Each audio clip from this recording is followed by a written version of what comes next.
S M ಗುಡಿ ಫುಡ್ಸಿಂದ ನಮಗೆ ಒಂದು ಗಿಫ್ಟ್ ಸಿಕ್ತು. Hello ladies and gentleman. ಆ ಗಿಫ್ಟ್ ಬಗ್ಗೆ ಮುಂದೆ ಹೇಳ್ತೀನಿ.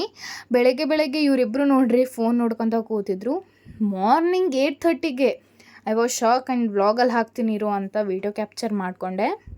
ಅದಾದಮೇಲೆ ನಾನು ಕಾಲೇಜಿಗೆ ಹೋದೆ. ಕಾಲೇಜಲ್ಲಿ ಕ್ಲಾಸಸ್ ಮುಗಿಸ್ಕೊಂಡು ಇದು ಮಧ್ಯಾಹ್ನ ವ್ಲಾಗು. ಮಧ್ಯಾಹ್ನ ನಾನು ಆಡಿಷನ್ ಇತ್ತು, MC ಆಡಿಷನ್ನು. ಸೊ ಆಡಿಷನಿಗೆ ಹೋಗ್ತಾ ಇದ್ದೆ. ನಮ್ಮ ಕಾಲೇಜಲ್ಲೇ ಇದ್ದೆ, ಮಲ್ಲಿಕಾ ಈವೆಂಟಿಗೆ. ಆಡಿಷನ್ ಮುಗಿಸ್ಕೊಂಡು ಇಂಜಿನಿಯರಿಂಗ್ ಕ್ಯಾಂಪಸ್ಸಿಂದ ಒಂದು ವೀಡಿಯೋ ಕ್ಯಾಪ್ಚರ್ ಮಾಡಿಕೊಂಡೆ. ವೀಡಿಯೋ ಕ್ಯಾಪ್ಚರ್ ಮಾಡಿಕೊಂಡು ನಾನು ಅಲ್ಲಿಂದ ಹೋಗ್ತಾ ಇದ್ದೀನಿ. 4 o'clock ಬಸ್ ಇತ್ತು. 4 o'clock ಅನ್ನೋಷ್ಟರಲ್ಲಿ ಈವೆಂಟ್ ಆಲ್ರೆಡಿ ಮುಗ್ದಿತ್ತು, ಆಡಿಷನ್ನು ಆಗಿತ್ತು. ಸೊ ನಾನು ಸ್ಟಾಪ್ ಹತ್ರ ಹೋಗ್ತಿದ್ದೀನಿ. ಇಂಜಿನಿಯರಿಂಗ್ ಕ್ಯಾಂಪಸ್ಸಿಂದ ಲಾಸ್ಟಿಗೆ ಬರುತ್ತೆ ನಮ್ಮ ಬಸ್ಸು. ಸೊ ನಡ್ಕೊಂಡು ಹೋಗ್ತಾ ಇದ್ದೆ. ಡೈಲಿ ಲಾಸ್ಟ್ ಬರುತ್ತೆ.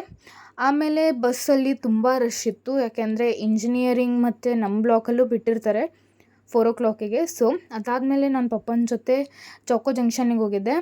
ಅದಾದಮೇಲೆ ಚೌಕೋ ಜಂಕ್ಷನಲ್ಲಿ ಚಾಕೋ ಬ್ರೌನಿ ತೊಗೊಂಡೆ ಮತ್ತು ರೆಡ್ ವೆಲ್ವೆಟ್ ಬೌಲ್ ಕೇಕ್ ತೊಗೊಂಡು ನಾನು ಮನೆಗೆ ಹೋಗ್ತಾಯಿದ್ದೀನಿ ವಾಪಸ್ಸು. ಮನೆಗೆ ಅಂದರೆ ನಮ್ಮ ಕ್ಯಾಂಟೀನ್ ಇದೆ. ಅಲ್ಲಿ ಹೋಗಿ ಸ್ವಲ್ಪ ಕೇಕ್ ತಿಂದೆ. ಇವಳು ಮತ್ತೆ ಫೋನ್ ನೋಡ್ತಾ ಇದ್ದಾಳೆ ಆ್ಯಂಡ್ ಅವಳಿಗೂ ಸ್ವಲ್ಪ ಕೇಕ್ ತಿನ್ನಿಸ್ದೆ. ಅದಾದಮೇಲೆ ನಾನು ಒಂದು ಲೆಮನ್ ಸೋಡಾ ಕುಡಿದೆ ಅಲ್ಲೇ ಕ್ಯಾಂಟೀನಲ್ಲಿ. ಸೊ ಅದಾದಮೇಲೆ ನಾನು ಹರಿಹರಕ್ಕೆ ವಾಪಸ್ ಹೋಗ್ತಾ ಇದ್ದೀನಿ. ವಾಪಸ್ ಹೋಗ್ತಾನೂ ಕೂಡ ಸ್ವಲ್ಪ ಕೇಕ್ ಉಳಿದಿತ್ತು, ಅದನ್ನು ತಿನ್ಕೊಂಡು ಎಂಜಾಯ್ ಮಾಡ್ಕೊಂಡು ಹೋದೆ. This was my day. Thank you for watching. So ಲಾಸ್ಟಲ್ಲಿ ಈ ಗಿಫ್ಟ್ ನಮಗೆ ಎಲ್ಲಿ ಸಿಕ್ತು ಅಂದರೆ ನಿನ್ನೆ ಆಗಿರೋ ಡ್ರಾ ಅಲ್ಲಿ ನಾವು ಸೆಲೆಕ್ಟ್ ಆಗಿದ್ವಿ. ಸೊ ಸಿಕ್ತು.